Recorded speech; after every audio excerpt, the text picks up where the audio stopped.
तो भाई अब हम आगे सवाल लिखेंगे और वो सवाल है, लिखिए सब लोग। इफ टू इंडक्टर्स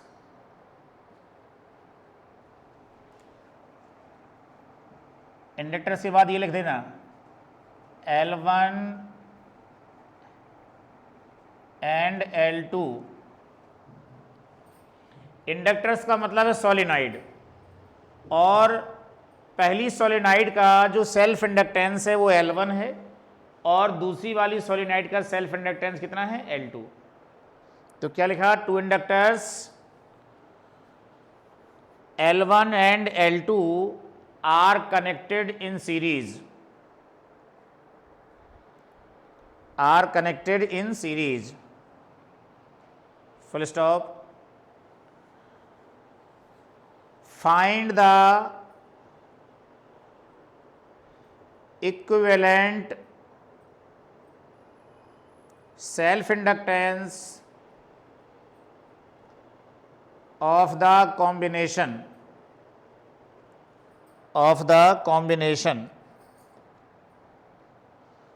तो अब हम इसमें करेंगे ये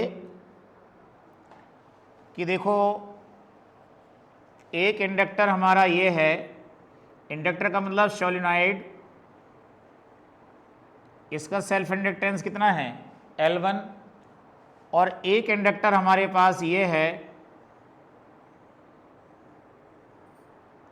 इन दोनों को हमने सीरीज में कनेक्ट करना है। तो देखो हमने ऐसे जोड़ दिया तो सीरीज में कनेक्ट हो गया ये। अब इसके बाद हमें ये देखना है कि एक का इंडक्टेंस L1 है, दूसरे का इंडक्टेंस L2 है, तो पूरे कॉम्बिनेशन का इंडक्टेंस क्या होगा। तो इसमें हमें डेरिवेशन नहीं करना, केवल फार्मूला लिखना है, और वो फार्मूला लिख लेंगे हम लोग L equal to L1 plus L2। ये सेल्फ इंडक्टेंस हमने ऐड कर दिए। अब चूंकि ये पास पास रखे हैं तो इनमें म्यूचुअल इंडक्शन भी होगा, म्यूचुअल इंडक्शन भी होगा। इसका जो फील्ड लाइंस हैं वो इसमें जाएंगी और इसकी फील्ड लाइंस इसमें जाएंगी, तो म्यूचुअल इंडक्शन भी होगा।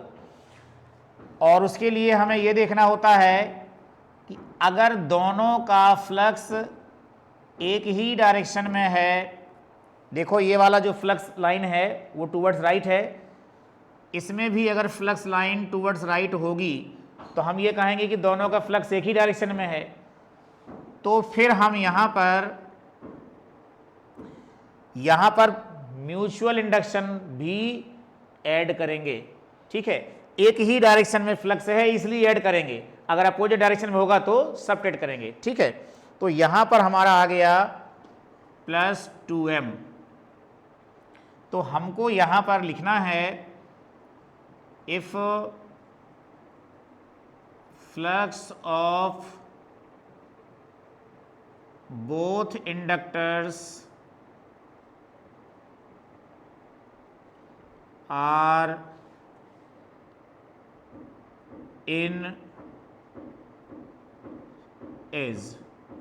in same direction,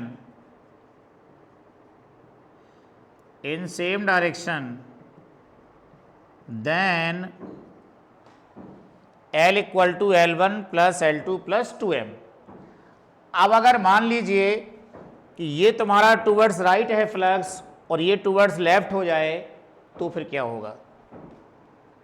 तो दूसरी कंडीशन लिख देंगे, if flux of both inductors, साथ साथ लिखते चलें,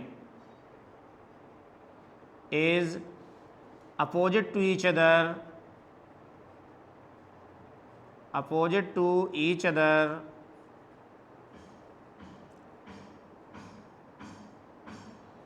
देन, और तब ये हो जाएगा L equal to L1 plus L2 minus 2m। ठीक है, तो अगर सेम डायरेक्शन में फ्लक्स है तो आप इनको तो ऐड करेंगे, लेकिन म्यूचुअल इंडक्शन भी ऐड हो जाएगा। अगर अपोजिट डायरेक्शन में होता फ्लक्स तो फिर म्यूचुअल इंडक्शन को क्या करना है, आपको माइनस करना है। तो L1 plus L2 minus 2M। तो ये हमारा कंप्लीट हो गया क्वेश्चन। केवल फार्मूला ही लर्न रखना है। चलो अब इसके बाद एक और क्वेश्चन लिखो। तो क्वेश्चन का ये हमारा आंसर था। हाँ, नेक्स्ट क्वेश्चन लिखेंगे। If two inductors L1 and L2 are connected in parallel,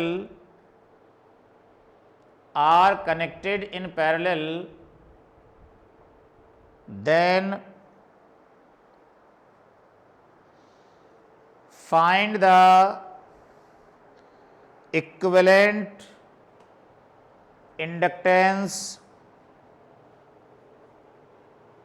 of the combination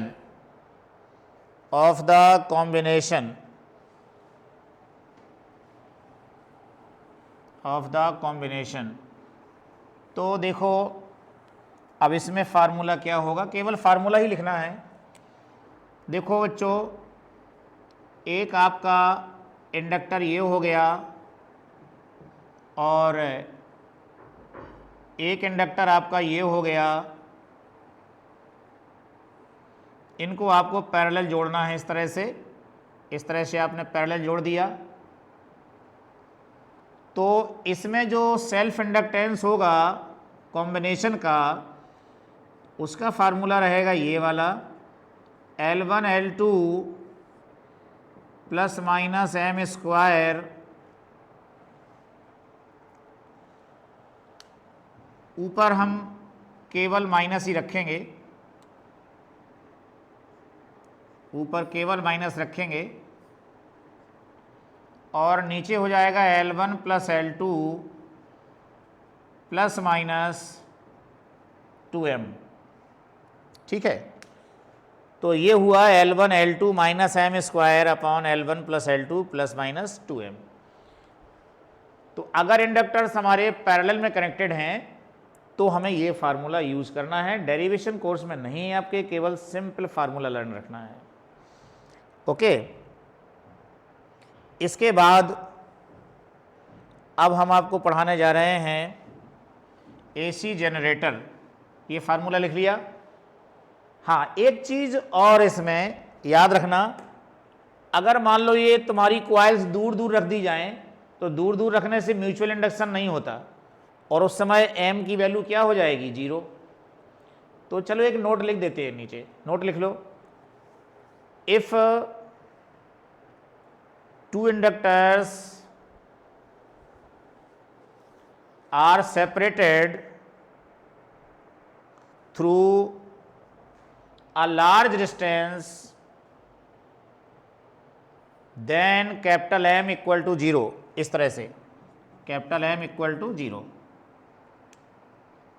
ठीक है, अब हम हेडिंग लिखेंगे अगली, और वो अगली हेडिंग है एसी जनरेटर। एसी जनरेटर, ठीक है, एसी जनरेटर। आप लोग जनरेटर तो जानते ही हैं, शादी फंक्शन में यूज़ किए जाते हैं और उसका काम होता है मैकेनिकल एनर्जी को इलेक्ट्रिकल एनर्जी में कन्वर्ट करना। तुमने देखा होगा उसमें एक इंजन लगा रहता है, हम लोग हैंडल लगा करके उसको इस तरह से स्टार्ट कर देते हैं और जब वो इंजन घूमता है तो इसका मतलब वो मैकेनिकल वर्क कर रहा होता है। और फिर उस इंजन से एक कॉइल जुड़ी रहती है जो मैग्नेटिक फील्ड में घूमती रहती है। तो उसकी हेल्प से जो मैकेनिकल वर्क है वो हमारा इलेक्ट्रिकल एनर्जी में कन्वर्ट हो जाता है। तो इसमें सबसे पहले हमको यही लिखना है, लिखें थोड़ा इसका introduction. AC generator converts mechanical energy into electrical energy, full stop. अब ये किस प्रिंसिपल पर बेस्ड है? ये जो है इलेक्ट्रोमैग्नेटिक इंडक्शन पर बेस्ड है। तो एक लाइन और लिख लो, it is based on the phenomena of electromagnetic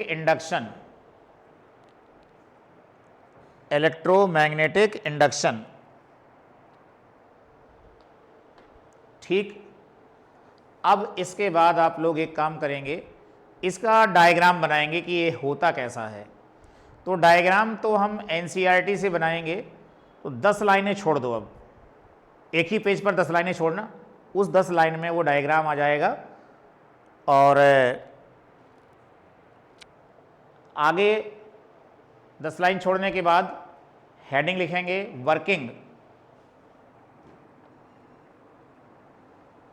working.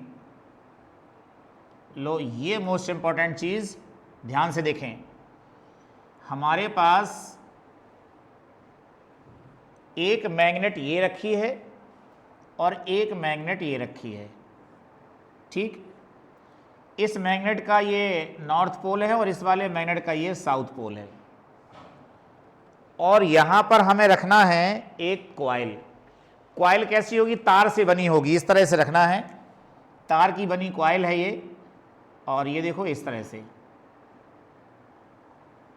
ये कॉइल हो गई।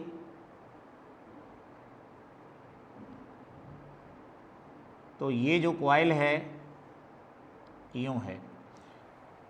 तुम इस तरह से समझ सकते हो कि जैसे मेरा ये फ़ोन है, इस फ़ोन को ऐसे रख दिया गया है, यूं ऐसे रखना है।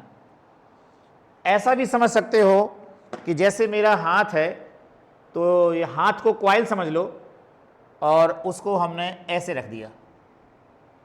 अब नॉर्थ पोल से फील्ड लाइंस चलेंगी साउथ पोल की तरफ, और देखना ये फील्ड लाइंस आ रही हैं।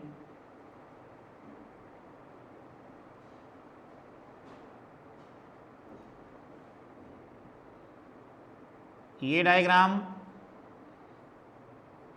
तुम्हें बनाना है, अभी बनाना है। ठीक है। तो शुरुआत में जो जनरेटर की कॉइल है वो ऐसे थी। जनरेटर में नॉर्थ पोल साउथ पोल होता है, बीच में एक कॉइल होती है। फिर उस कॉइल को जानते हो कैसे करते हैं? ऐसे घुमाते हैं, उस कॉइल को यूं घुमाते हैं। ठीक। तो जो ये कॉइल तुम्हारी रखी गई थी यहां पर, इस कॉइल को क्या करना है? आपको ऐसे घुमाना है, लगातार घुमाना है, रोकना नहीं है, लगातार इस तरह से घुमाना है। तो ऊपर हम यहां लिख देंगे at instant t equal to 0। मतलब स्टार्टिंग में कॉइल ऐसे रखी है। अब तुम लोग देखो, ये मैग्नेटिक फील्ड हो गया B, इसमें हम एक परपेंडिकुलर ड्रॉ कर देंगे। तो परपेंडिकुलर के डायरेक्शन में एरिया हो जाएगा A। ध्यान से देखेंगे, वेक्टर B और वेक्टर A के बीच का एंगल कितना है? दोनों पैरेलल हैं, तो ये तो 0 हो जाएगा बीच का एंगल। तो at instant t equal to 0, flux of the coil phi equal to हो जाएगा BA cos 0। तो देखो ये BA हो गया, इतना फ्लक्स हो गया। ठीक है। अब जरा देखना, मेरा ये जो हाथ है ये क्या है? ये कॉइल है, यही तो कॉइल है। और इस कॉइल पर मैंने एक परपेंडिकुलर ड्रॉ कर दिया, ये एरिया है इसका। और एक हो गया मैग्नेटिक फील्ड। ठीक है। तो ये जो स्केल है ये मैग्नेटिक फील्ड है। इस समय देखो एरिया ये वाला और ये मैग्नेटिक फील्ड दोनों पैरेलल हैं। इसके बाद हम कॉइल को घुमाएंगे तो देखो, ये देखो एरिया वाली लाइन घूम रही है। अब देखो कितने एंगल बनने लगा दोनों के बीच में, 90 बनने लगा। कुछ देर बाद ऐसे करेंगे तो 180 बन जाएगा, फिर 270 बन जाएगा। तो ये जो एंगल स्टार्टिंग में बी और ए के बीच का एंगल 0 है, वो 0 नहीं रहेगा, क्योंकि कॉइल को हमने घुमा दिया तो उसका एरिया भी घूम गया था। और एक बार फिर से देख लें, अभी फिलहाल दोनों पैरेलल हैं, ये एरिया वेक्टर है और ये मैग्नेटिक फील्ड का वेक्टर है, अभी पैरेलल हैं। जब कॉइल को घुमाएंगे तो देखो ये घूमने लगा, ये इस तरह से घूम जाएगा। तो अब तुम्हें नीचे से लिखना है, इतना लिख लिया, इसको लिखने के बाद लिखो on rotating the coil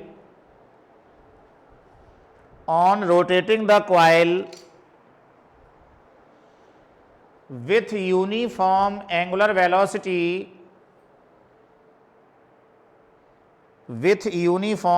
velocity और आगे ब्रैकेट में लिखो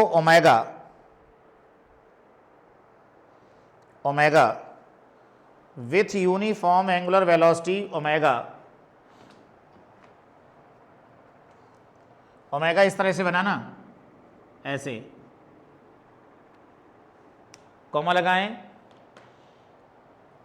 eight instant t, small t इस तरह से, एट इंस्टेंट टी, फिर कॉमा लगा दो। Situation of the coil is shown in following figure, अब हम फिर से फिगर बनाएंगे, ये तो स्टार्टिंग वाला फिगर था, अब हम फिर से फिगर बनाएंगे। और देखो इस तरह से बनाना है। ये तो बच्चों नॉर्थ पोल है और ये क्या है इसमें, ये साउथ पोल हो गया। जिस तरह से हमने ये डायग्राम बनाया है अपनी कॉपी में, उसी तरह से अब अगला ये भी बनाना है। अब कॉइल घूम गई देखो, और घूम करके कॉइल ये आ गई ऐसे,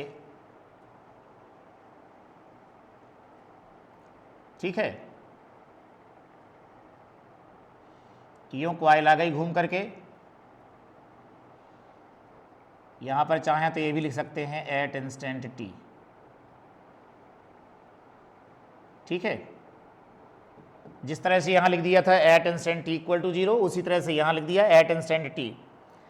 अब देखो फील्ड लाइंस कैसी जाएंगी, फील्ड लाइंस तो सीधी ही जानी है, ये फील्ड लाइंस हैं,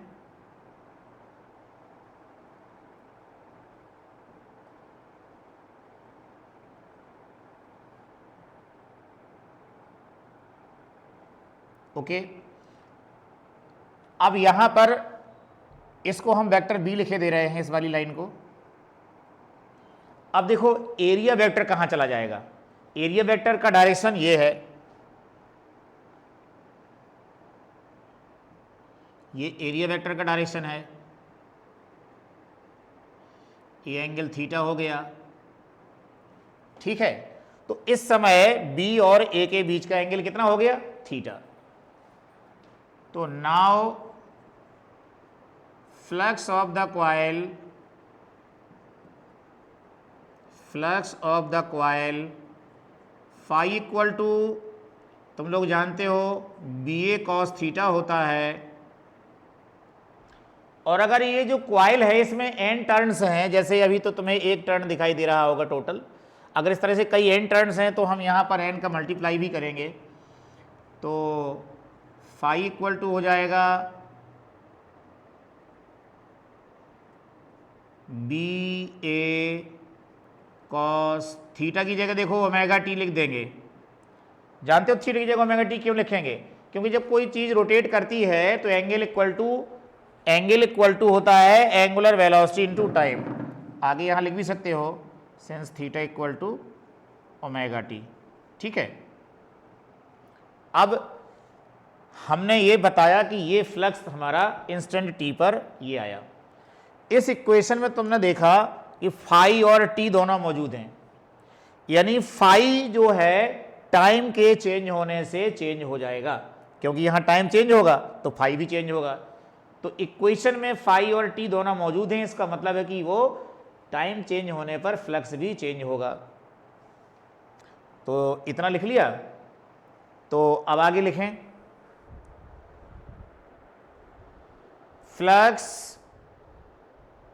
ब्रैकेट में फाई लिख दो, varies with time, varies with time, time के आगे ब्रैकेट में स्मॉल टी लिख देना,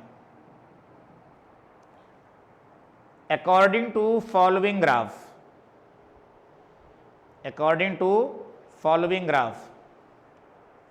अब देखो किस ग्राफ के अकॉर्डिंग ये चेंज होता है, तो देखें ध्यान से, वो ग्राफ बना लेते हैं।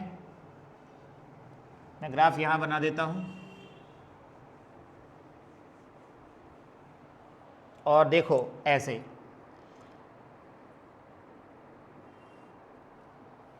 यहां पर हम जो एक्स एक्सिस है उस पर टी को रिप्रेजेंट करेंगे और फाई को रिप्रेजेंट करेंगे वाई एक्सिस पर। यहां ध्यान देना, कॉस ओमेगा टी की मैक्सिमम वैल्यू +1 होती है और नेगेटिव डायरेक्शन में -1 होती है। तो जब यहां पर कॉस की वैल्यू आप +1 रखोगे तो फाई की वैल्यू +ba आ जाएगी, और जब कॉस की वैल्यू -1 रखोगे तो -ba आ जाएगी। तो यहां पर हम +ba को रिप्रेजेंट करेंगे और नीचे हम -ba को रिप्रेजेंट करेंगे। ये बिल्कुल मेजरमेंट से बना ना, जितनी डिस्टेंस ये होनी चाहिए उतनी ही डिस्टेंस ये होनी चाहिए। अब हम यहाँ पर थोड़ा ग्राफ पेपर बना लेते हैं, ग्राफ पेपर बना रहा हूँ मैं इस समय। ये यहाँ देखिए टाइम 0 है। अब जो फ्लक्स है, फ्लक्स की इनिशियल वैल्यू निकालना चाहते हैं तो टी की वैल्यू आप 0 रख दीजिए। जब टी 0 रखोगे तो ये 0 हो गया और कॉस 0 की वैल्यू क्या हो गई 1, तो क्या बचा बी ए बचा केवल। यानी इनिशियल वैल्यू जो फ्लक्स की है वो बी ए है। हमने यहां लिखा भी था डायग्राम में। तो हमारा ग्राफ बी ए से स्टार्ट होगा। कहाँ है बी ए, ये है, और इस तरह से देखो ग्राफ आएगा ऐसे,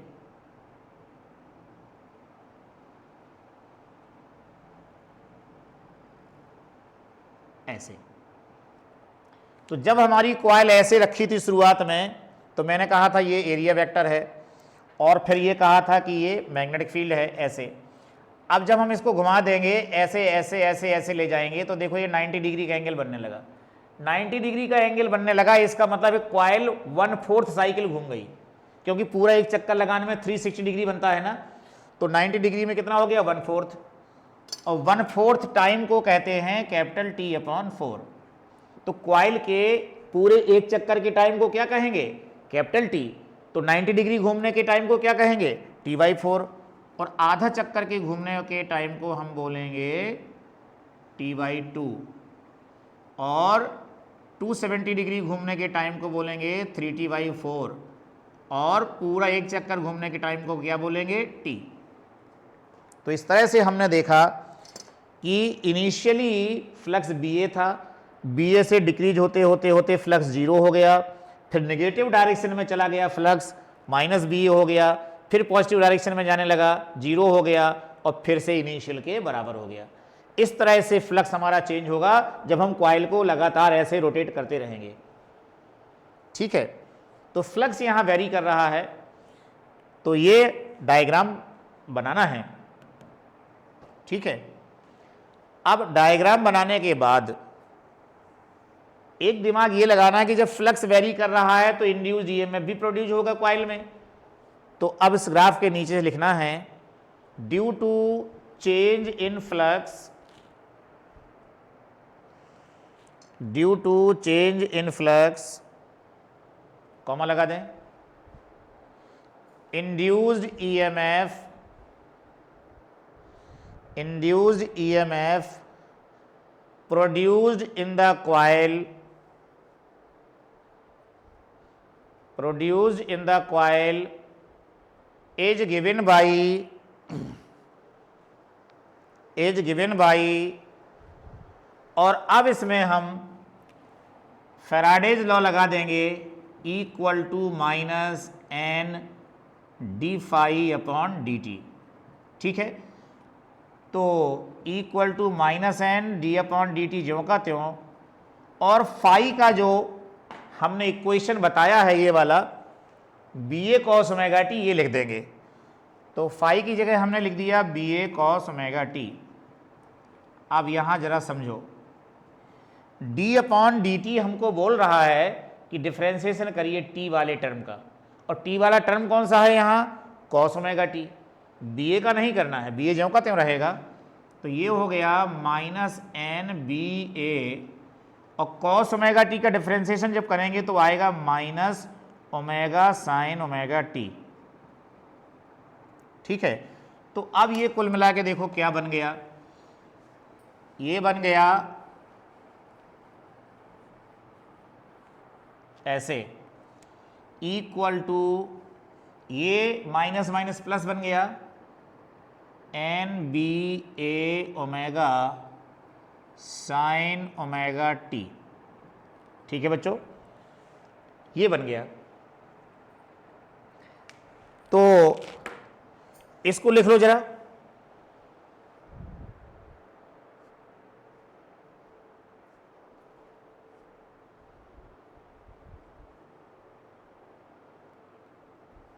तो लिख लिया।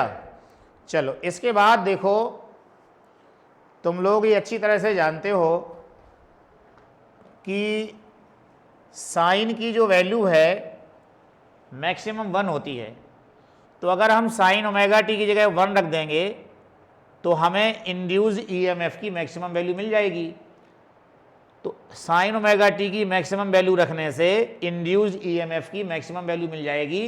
और कितनी रखना है साइन ओमेगा टी की वैल्यू, 1 रखना है। तो हमने 1 रख दिया तो एन बी ओमेगा बचेगा। तो मैक्सिमम नीचे से लिख देना, maximum value of induced EMF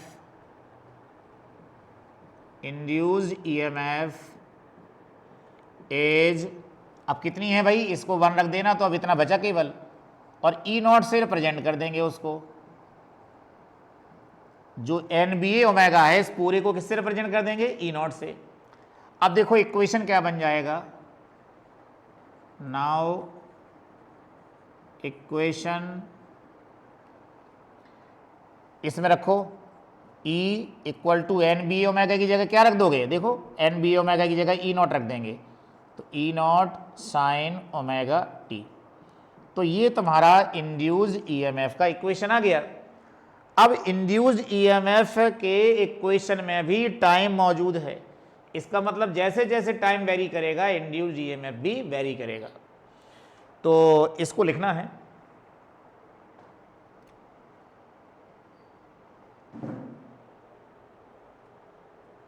लिख गया। चलो ठीक है, अब जो है नीचे से लिखो, induced EMF varies with time, induced EMF varies with time according to following graph। अब ये ग्राफ बना देंगे हम, टाइम को रिप्रेजेंट करेंगे एक्स एक्सिस पर, इंड्यूस्ड ईएमएफ को रिप्रेजेंट करेंगे वाई एक्सिस पर। साइन ओमेगा टी की मैक्सिमम वैल्यू +1 होती है तो क्या बचेगा, ई नॉट। तो इंड्यूस्ड ईएमएफ की मैक्सिमम वैल्यू कितनी हो गई, ई नॉट है। नेगेटिव डायरेक्शन में साइन ओमेगा टी की मैक्सिमम वैल्यू कितनी होती है, -1। जब यहां -1 रख देंगे तो यहां माइनस ई नॉट आ जाएगा। तो नेगेटिव डायरेक्शन में इंड्यूस्ड ईएमएफ की मैक्सिमम वैल्यू कितनी हो गई, -1। तो ये माइनस ई नॉट हो गया। तो पॉजिटिव डायरेक्शन में इंड्यूस्ड ईएमएफ की मैक्सिमम वैल्यू ई नॉट है और नेगेटिव डायरेक्शन में माइनस ई नॉट। अब कहोगे ये पॉजिटिव डायरेक्शन क्या है, नेगेटिव डायरेक्शन क्या है। पॉजिटिव डायरेक्शन का मतलब पॉजिटिव वैल्यू। जब ये कॉइल हमारी घूमती है तो उसके पहले आधा चक्कर में इंड्यूस्ड ईएमएफ हमारा पॉजिटिव रहता है, पहला आधा चक्कर में पॉजिटिव रहता है, और अगले आधा चक्कर में वही इंड्यूस्ड ईएमएफ जो होगा वो कैसा हो जाता है, नेगेटिव हो जाता है। ठीक है, बाहर निकल गया। तो यहाँ पर यही चीज़ हमें समझना है। तो मैं बता रहा था कि जो कॉइल होती है तुम्हारी, पहले आधे चक्कर में पॉजिटिव है ईएमएफ की वैल्यू और अगले आधे चक्कर में नेगेटिव हो जाती है। अब देखो कैसे, ये ग्राफ हमारा यहाँ 0 से स्टार्ट होगा। 0 से क्यों स्टार्ट होगा? अगर हम इसमें t की वैल्यू 0 रख दें, क्योंकि यहाँ पर 0 टाइम है ना, अगर हम t की वैल्यू 0 रख देंगे तो ये पूरा 0 हो गया, और साइन 0 की वैल्यू 0 होती है तो पूरा 0 हो जाएगा। अब इस ग्राफ की स्टार्टिंग इस तरह से होगी, ऐसे ऐसे ग्राफ बनेगा।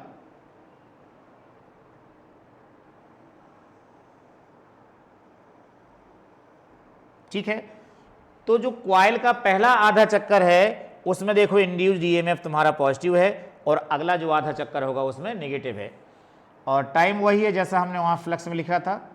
ये टाइम है t/4, ये टाइम है t/2, और ये वाला जो टाइम है वो कितना है 3t/4, और ये कितना है t।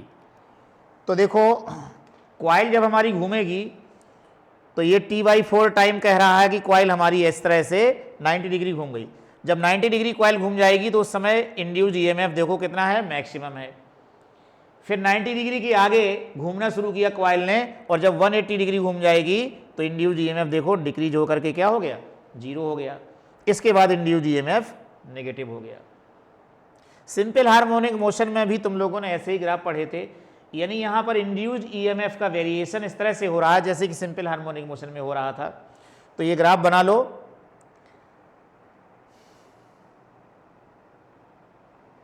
अब ग्राफ के नीचे से लिखो, induced EMF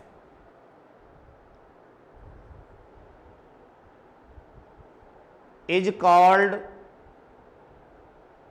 alternating EMF, is called alternating EMF. Alternating क्यों? अल्टरनेटिंग क्यों? देखो पहले ये पॉजिटिव है फिर नेगेटिव है। आगे चलेंगे, अभी इसी ग्राफ को अभी मैंने एक चक्कर के लिए बनाया, अगर और 2 चक्कर 3 चक्कर के लिए बनाऊं तो ग्राफ ये रिपीट करने लगेगा, इस तरह से ग्राफ बनने लगेगा फिर। ठीक है, तो हमें एक चक्कर के लिए ग्राफ बनाना है। अगर हम 2 चक्कर के लिए बनाएंगे तो ग्राफ देखो इस तरह से हो जाएगा। तो देखो अल्टरनेट हो रहा है ना, यहाँ प्लस है, फिर इसके बाद एक छोड़ करके फिर अगले में प्लस आ गया, तो इसको हम अल्टरनेटिंग ईएमएफ कहेंगे, is called alternating EMF also. If it varies, alternating EMF कहेंगे कब? If it varies according to above graph, above graph. तो आप कॉइल को लगातार घुमाएंगे और इस तरह से बार बार ये वेरी करेगा और उसको हम अल्टरनेटिंग ईएमएफ कहेंगे। अब थोड़ा पैराग्राफ चेंज करके लिखो, पैराग्राफ चेंज करके लिखना है। देखो क्या लिखना है, थोड़ा उसके पहले समझ लो। हमने बताया था कि कॉइल को रोटेट कराइए, कॉइल को रोटेट कराइए। तो इस तरह की मैंने देखो कॉइल बनाई थी, ऐसी कॉइल बनाई थी। अगर हम इस कॉइल से कोई रेजिस्टेंस जोड़ दें, रेजिस्टेंस अगर हम जोड़ देते हैं तो जब ये कॉइल हमारी आधा चक्कर लगा रही होगी, स्टार्ट से आधा चक्कर, उस दौरान करंट इस तरह से बह रहा होगा। रेंडमली ले लिया मैंने कि इस तरह से बह रहा होगा। तो पहले आधा चक्कर में करंट मान लीजिए ये है तुम्हारा एंटी क्लॉकवाइज बह रहा है, पर अगले आधा चक्कर में ईएमएफ नेगेटिव हो जाएगा, तो जो करंट तुम्हारा एंटी क्लॉकवाइज बह रहा है वो कैसा बहने लगेगा, क्लॉकवाइज बहने लगेगा।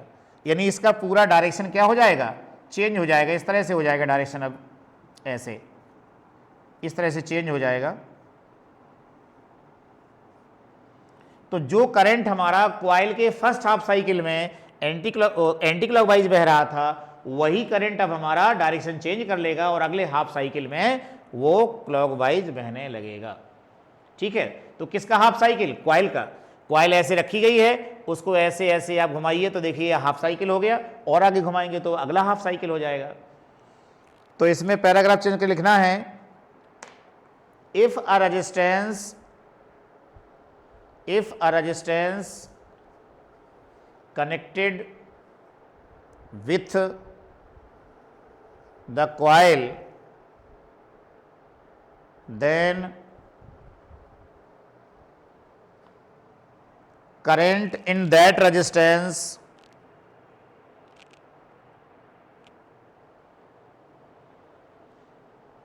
varies according to above graph, according to above graph, and this current is called